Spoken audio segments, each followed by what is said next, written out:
situation thus remained unresolved. The non-Russian world was, by and large, divided sharply into two classes, those who believed every Russian pronouncement and those who believed none. For the first class, no question arose. Their faith was firm. For the second, interpretation was less easy.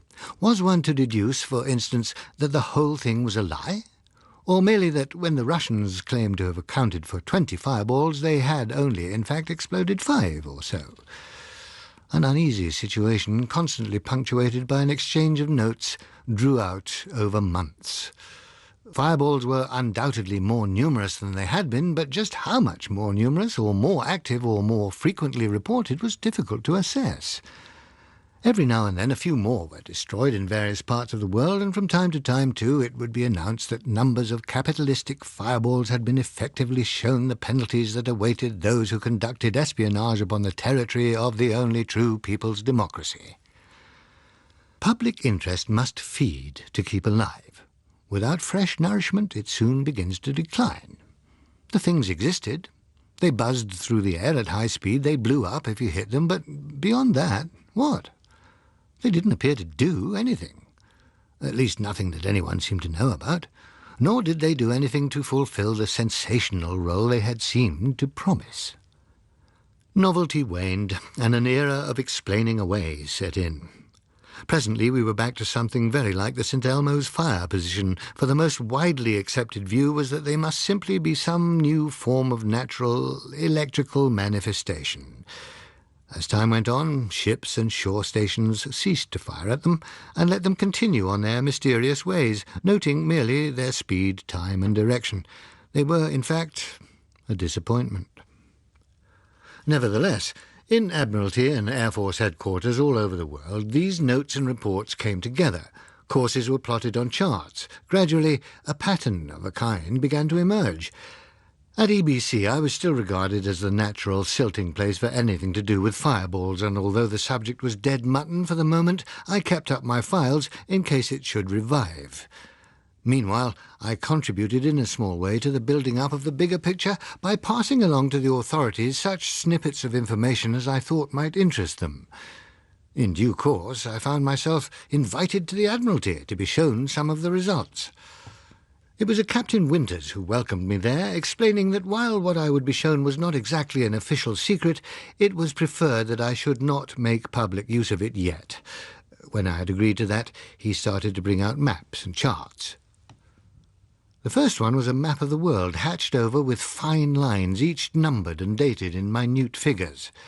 At first glance it looked as if a spider's web had been applied to it, and here and there were clusters of little red dots, looking much like the money spiders who had spun it. Captain Winters picked up a magnifying glass and held it over the area south-east of the Azores. "There's your first contribution," he told me. Looking through it, I presently distinguished one red dot with a figure 5 against it, and the date time when Phyllis and I had leant over the Guinevere's rail, watching the fireballs vanish in steam. There was quite a number of other red dots in the area, each labelled, and more of them were strung out to the northeast. "Each of these dots represents the descent of a fireball?" I asked. "One or more," he told me. "The lines, of course, are only for those on which we have had good enough information to plot the course. What do you think of it?" "Well," I told him truthfully, "my first reaction is to realize that there must have been a devil of a lot more of them than I'd ever imagined. The second is to wonder why in thunder they should group in spots like that." "Ah," he said, "now stand back from the map a bit. Narrow your eyes and get a light and shade impression." I did, and saw what he meant. "Areas of concentration," I said. He nodded. 5 main ones, and a number of lesser. The densest of the lot to the southwest of Cuba, another 600 miles south of the Cocos Islands. Pretty heavy concentrations off the Philippines, Japan, and the Aleutians. I'm not going to pretend that the proportions of density are right. In fact, I'm pretty sure they're not. For instance, you can see a number of courses converging towards an area northeast of the Falklands, but only 3 red dots there. It very likely means simply that there are precious few people around those parts to observe them. Anything else strike you?" I shook my head, not seeing what he was getting at. He produced a bathymetric chart. and laid it beside the first. I looked at it. "All the concentrations are in deep water areas?" I suggested. "Exactly. There aren't many reports of descents where the depth is less than 4,000 fathoms, and none at all where it is less than 2,000. I thought that over, without getting anywhere. "So, just what?" I inquired. "Exactly," he said. "So, what?" We contemplated the proposition a while. "All descents," he observed. "No reports of anything coming up." He brought out maps on a larger scale of the various main areas. After we had studied them a bit, I asked, "Have you any idea at all what all this means? Or wouldn't you tell me if you had?" "On the first part of that, we have only a number of theories, all unsatisfactory for one reason or another, so second doesn't really arise." "What about the Russians?"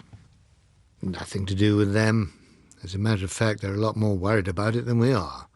Suspicion of capitalists being part of their mother's milk, they simply can't shake themselves clear of the idea that we must be at the bottom of it somehow, and they just can't figure out either what their game can possibly be.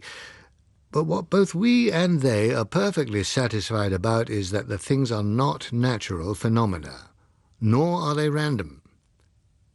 "And you'd know if it were any other country pulling it?" "Bound to. Not a doubt of it." We considered the charts again in silence. "People," I told him, "are continually quoting to me things that the illustrious Holmes said to my namesake, but this time I'll do the quoting. When you have eliminated the impossible, whatever remains, however improbable, must be the truth. Which is to say that if it is no terrestrial nation that is doing this, then—" "That isn't the kind of solution I like," he said. "It's not the kind of solution anyone would like," I agreed, "and yet," I went on, "it does seem somewhat far-fetched to suggest that something in the deeps has been following an evolutionary line of its own and has now blossomed out with a well-developed technology. That appears to be the only remaining possibility." "And slightly less credible even than the other," he remarked. "In which case we must have eliminated a possible along with some of the impossibles. The bottom of the sea would be a very good place to hide, if one could manage the technical difficulties," I said. "Undoubtedly," he agreed, "but among those technical difficulties happens to be pressure of 4 or 5 tons per square inch in the interesting areas." "Perhaps we'd better think some more about that," I conceded. "The other obvious question is, of course, what do they seem to be doing?" "Yes," he said. "Meaning no clue?" "They come," he said. "Maybe they go, but preponderantly they come. That's about all." I looked down at the maps, the criss-crossing lines and the red-dotted areas. "Are you doing anything about it, or shouldn't I ask?" "Oh, that's why you're here. I was coming round to that," he told me. "We're going to try an inspection. Just at the moment it is not considered to be a matter for a direct broadcast, nor even for publication, but there ought to be a record of it, and we shall need one ourselves. So, if your people happen to feel interested enough to send you along with some gear for the job, where would it be?" I inquired. He circled his finger round an area. My wife has a passionate devotion to tropical sunshine, the West Indian kind in particular," I said. "Well, I seem to remember that your wife has written some pretty good documentary scripts," he remarked. "And it's the kind of thing EBC might be very sorry about afterwards if they'd missed it," I reflected. Not until we'd made our last call and were well out of sight of land were we allowed to see the large object which rested in a specially constructed cradle aft. When the lieutenant commander in charge of technical operations ordered the shrouding tarpaulin to be removed, there was quite an unveiling ceremony. But the mystery revealed was something of an anticlimax. It was simply a sphere of metal some 10 feet in diameter. In various parts of it were set circular porthole-like windows. At the top it swelled into a protuberance which formed a massive lug. The lieutenant commander, after regarding it a while with the eye of a proud mother, addressed us in the manner of a lecturer. "This instrument that you now see," he said impressively, "is what we call the bathyscope." He allowed an interval for appreciation. "Didn't Bibi?" I whispered to Phyllis. "No," she said. "That was the bathysphere." "Oh," I said. It has been constructed, he went on, to resist a pressure approaching 2 tons to the square inch, giving it a theoretical floor of 1,500 fathoms. In practice, we do not propose to use it at a greater depth than 1,200 fathoms, thus providing for a safety factor of some 720 pounds to the square inch. Even at this, it will considerably surpass the achievements of Dr. Beebe, who descended a little over 500 fathoms, and Barton, who reached a depth of 750 fathoms. He continued in this vein for a time, leaving me somewhat behind. When he seemed to have run down for a bit, I said to Phyllis, "I can't think in all these fathoms. What is it in God's feet?" She consulted her notes. "The depth they intend to go to is 7,200 feet. The depth they could go to is 9,000 feet. Either of them sounds an awful lot of feet," I said. Phyllis is in some ways more precise and practical. 7,200 feet is just over 1.33 miles, she informed me. The pressure will be a little more than 1.33 tons. "That's my continuity girl," I said. "I don't know where I'd be without you." I looked at the bathyscope. "All the same," I added doubtfully. "What?" she asked. "Well, that chap at the Admiralty, Winters, he was talking in terms of 4 or 5 tons pressure, meaning presumably 4 or 5 miles down." I turned to the Lieutenant Commander. "How deep is it where we're bound for?" I asked him. "It's an area called the Cayman Trench between Jamaica and Cuba," he said. "Parts of it go below 5,000. "But," I began, frowning. "Fathoms, dear," said Phyllis. 30,000 feet. "Oh," I said, "that'll be something like 5.5 miles?" "Yes," he said. "Oh," I said again. He returned to his public address manner. "That," he told the assembled crowd of us, "is the present limit of our ability to make direct visual observations. However," he paused to make a gesture somewhat in the manner of a conjurer towards a party of ABs, and watched while they pulled the tarpaulin from another, similar but smaller sphere. "Here," he continued, "we have a new instrument, with which we hope to be able to make observations at something like twice the depth attainable by the bathyscope. Perhaps even more. It is entirely automatic. In addition to registering pressures, temperature, currents, and so on, and transmitting the readings to the surface, it is equipped with 5 small television cameras, 4 of them giving all-round horizontal coverage, and 1 transmitting the view vertically beneath the sphere. This instrument," continued another voice in good imitation of his own, "we call the telebath." Facetiousness could not put a man like the commander off his stroke. He continued his lecture, but the instrument had been christened, and the telebath it remained. The 3 days after we reached our position were occupied with tests and adjustments of both the instruments. In one test, Phyllis and I were allowed to make a dive of 300 feet or so, cramped up in the bathyscope, just to get the feel of it. We did that, and it gave us no envy of anyone making a deeper dive. Then, with all the gear fully checked, the real descent was announced for the morning of the 4th day. Soon after sunrise, we were clustering round the bathyscope where it rested in its cradle. The 2 naval technicians, Wiseman and Trant, who were to make the descent, wriggled themselves in through the narrow hole that was the entrance. The warm clothing they would need in the depths was handed in after them, for they could never have squeezed in wearing it. Then followed the packets of food and the vacuum flasks of hot drinks. They made their final checks, gave their OKs. The circular entrance plug was swung over by the hoist, screwed gradually down into its seating, and bolted fast. The bathyscope was hoisted outboard and hung there, swinging slightly. One of the men inside switched on his hand television camera, and we ourselves, as seen from within the instrument, appeared on the screen. "OK," said a voice from the loudspeaker. "Lower away now." The winch began to turn. The bathyscope descended, and the water lapped at it. Presently it had disappeared from sight beneath the surface. The descent was a long business which I do not propose to describe in detail. Frankly, as seen on the screen in the ship, it was a pretty boring affair to the non-initiate. Life in the sea appears to exist in fairly well-defined levels. In the better inhabited strata, the water is full of plankton, which behaves like a continuous dust storm and obscures everything but creatures that approach very closely. At other levels, where there is no plankton for food, there are consequently few fish. In addition to the tediousness of very limited views or dark emptiness, continuous attention to a screen that is linked with a slightly swinging and twisting camera has a dizzying effect. Both Phyllis and I spent much of the time during the descent with our eyes shut, relying on the loud-speaking telephone to draw our attention to anything interesting. Occasionally we slipped on deck for a cigarette. There could scarcely have been a better day for the job. The sun beat fiercely down on decks that were occasionally sluiced with water to cool them off. The ensign hung limp, barely stirring.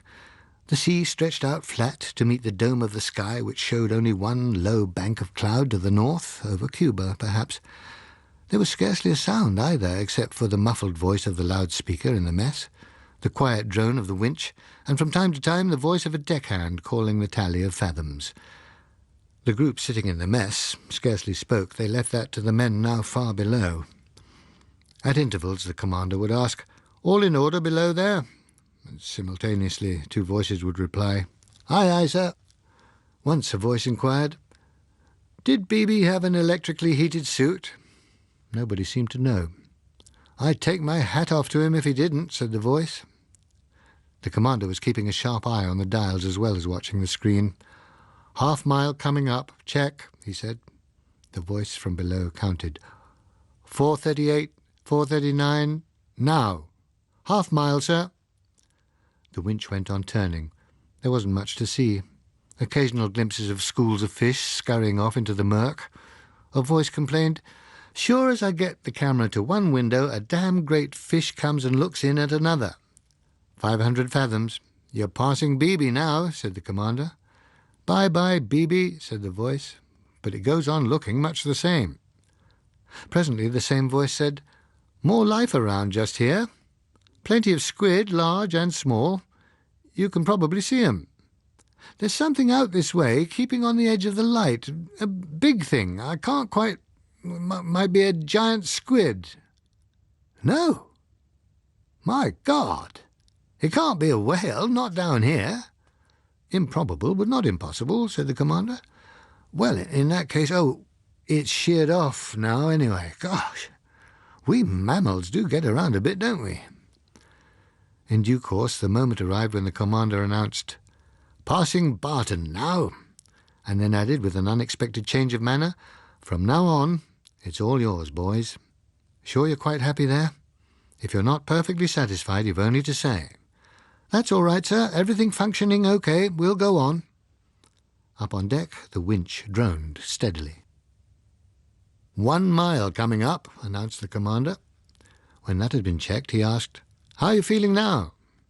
"What's the weather like up there?" asked a voice. "Holding well, flat calm, no swell." The 2 down below conferred. "We'll go on, sir. Could wait weeks for conditions like this again." "All right, if you're both sure." "We are, sir." "Very good.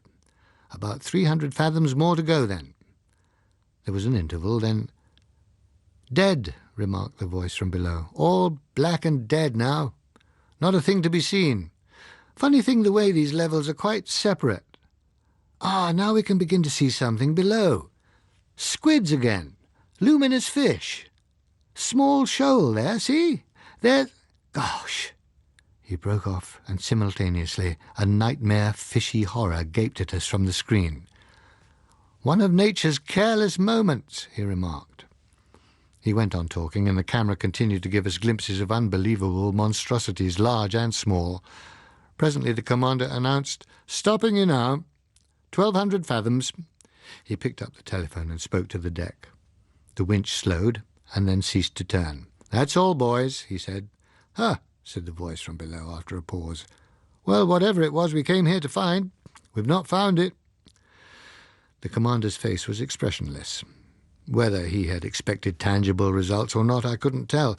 I imagined not. In fact, I wondered if any of us there really had. After all, these centres of activity were all deeps, and from that it would seem to follow that the reason must lie at the bottom. The echogram gave the bottom hereabouts as still 3 miles or so below where the 2 men now dangled. "Hello there, bathyscope," said the commander. "We're going to start you up now. Ready?" "Aye, aye, sir. All set," said the 2 voices. The commander picked up his telephone. "Haul away there."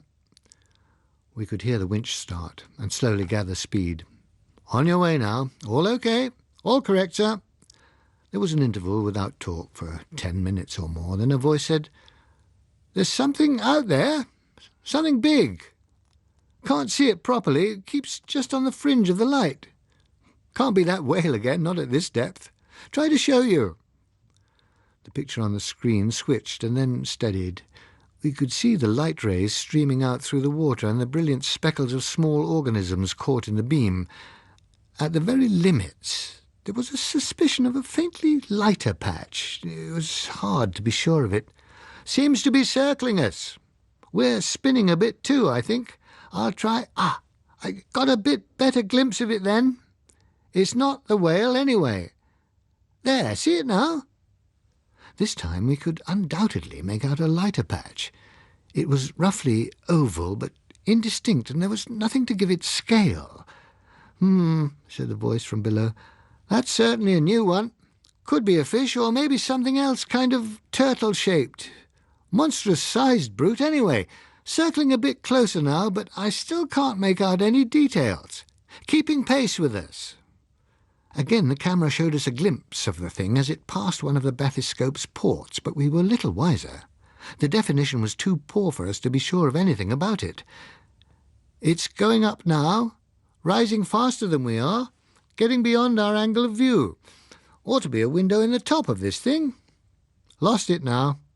Gone somewhere up above us. Maybe it'll—" The voice cut off dead. Simultaneously there was a brief vivid flash on the screen, and it too went dead. The sound of the winch outside altered as it speeded up. We sat looking at one another without speaking. Phyllis's hand sought mine, and I tightened on it. The commander started to stretch his hand towards the telephone, changed his mind, and went out without a word. Presently the winch speeded up still more. It takes quite a time to reel in more than a mile of heavy cable. The party in the mess dispersed awkwardly. Phyllis and I went up into the bows and sat there without talking much. After what seemed a very long wait, the winch slowed down. By common consent we got up and moved aft together. At last the end came up. We all, I suppose, expected to see the end of the wire rope unravelled, with the strands splayed out brush-like. They were not. They were melted together. Both the main and the communication cables ended in a blob of fused metal. We all stared at them, dumbfounded. In the evening the captain read the service, and 3 volleys were fired over the spot. The weather held, and the glass was steady. At noon the next day the commander assembled us in the mess.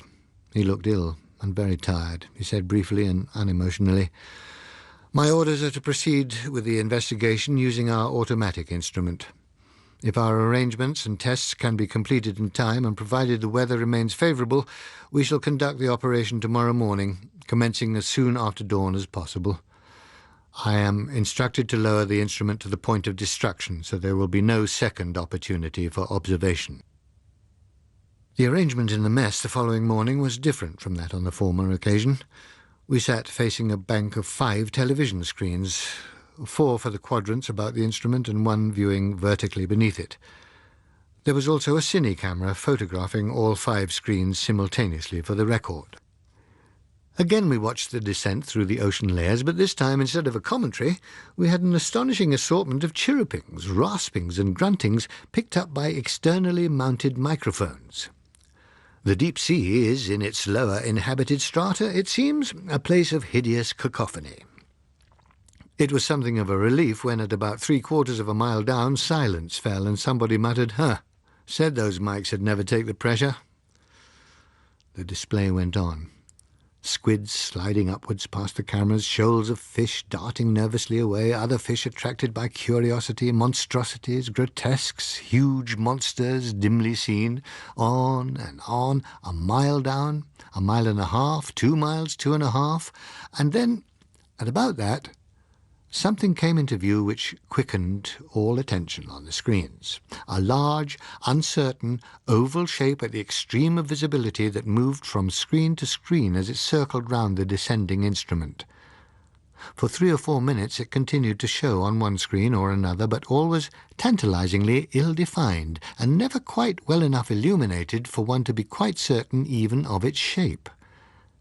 Then gradually it drifted towards the upper edges of the screen, and presently it was left behind.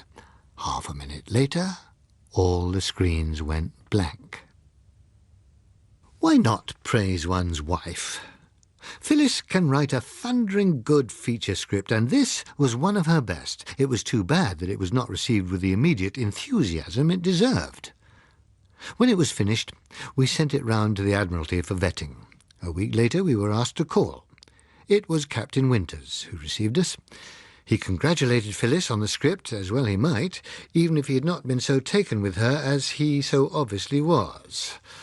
Once we were settled in our chairs, however, he shook his head regretfully. Nevertheless, he said, "I'm afraid I'm going to have to ask you to hold it up for a while." Phyllis looked understandably disappointed. She'd worked hard on that script, not just for cash either. She tried to make it a tribute to the 2 men, Wiseman and Trant, who had vanished with the bathyscope. She looked down at her toes. "I'm sorry," said the captain, "but I did warn your husband that it wouldn't be for immediate release." Phyllis looked up at him. "Why?" she asked. That was something I was equally anxious to know about. My own recordings of the preparations, of the brief descent we had both made in the bathyscope, and of various aspects that were not on the official tape record of the dive, had been put into cold storage too. "I'll explain what I can. We certainly owe you that," agreed Captain Winters. He sat down, leant forward, elbows on his knees, fingers interlaced between them, and looked at us both in turn. "The crux of the thing, and of course you will both of you have realized that long ago, is those fused cables," he said. "Imagination staggers a bit at the thought of a creature capable of snapping through steel hawsers. All the same, it might just conceivably admit the possibility. When, however, it comes up against the suggestion that there is a creature capable of cutting through them like an oxyacetylene flame, it recoils. It recoils and definitely rejects. Both of you saw what happened to those cables, and I think you must agree that their condition opens a whole new aspect. A thing like that is not just a hazard of deep-sea diving, and we want to know more about just what kind of a hazard it is before we give a release on it." We talked it over for a little time. The captain was apologetic and understanding, but he had his orders. He assured us that he would make it his business to see that we were notified of release at the earliest possible moment, and with that we had to make do. Phyllis hid her disappointment under her usual philosophic good sense. Before we left, she asked, "Honestly, Captain Winters, and off the record, if you like, have you any idea what could have done it?" He shook his head. "On or off the record, Mrs. Watson, I can think of no explanation that approaches being possible. And though this is not for publication, I doubt whether anyone else in the service has any idea either." And so, with the affair left in that unsatisfactory state, we parted. The prohibition, however, lasted a shorter time than we expected. A week later, just as we were sitting down to dinner, he rang through. Phyllis took the call. "Oh, hello, Mrs. Watson, I'm glad it's you. I've some good news for you," Captain Winters' voice said. "I've just been talking to your EBC people and giving them the OK, so far as we're concerned, to go ahead with that feature of yours and the whole story." Phyllis thanked him for the news. "But what's happened?" she added. "The story's broken anyway. You'll hear it on the 9 o'clock news tonight and see it in tomorrow's papers. In the circumstances, it seemed to me that you ought to be free to take your chance as soon as possible. Their lordships saw the point. In fact, they would like your feature to go out as soon as possible. They approve of it. So there it is. And the best of luck to you." Phyllis thanked him again and rang off. "Now, what do you suppose can have happened?" she inquired. We had to wait until 9 o'clock to find that out. The notice on the news was scanty but sufficient from our point of view. It reported simply that an American naval unit conducting research into deep-sea conditions somewhere off the Philippines had suffered the loss of a depth chamber with its crew of 2 men. Almost immediately afterwards, EBC came through on the telephone with a lot of talk about priorities and altered program schedules and available cast.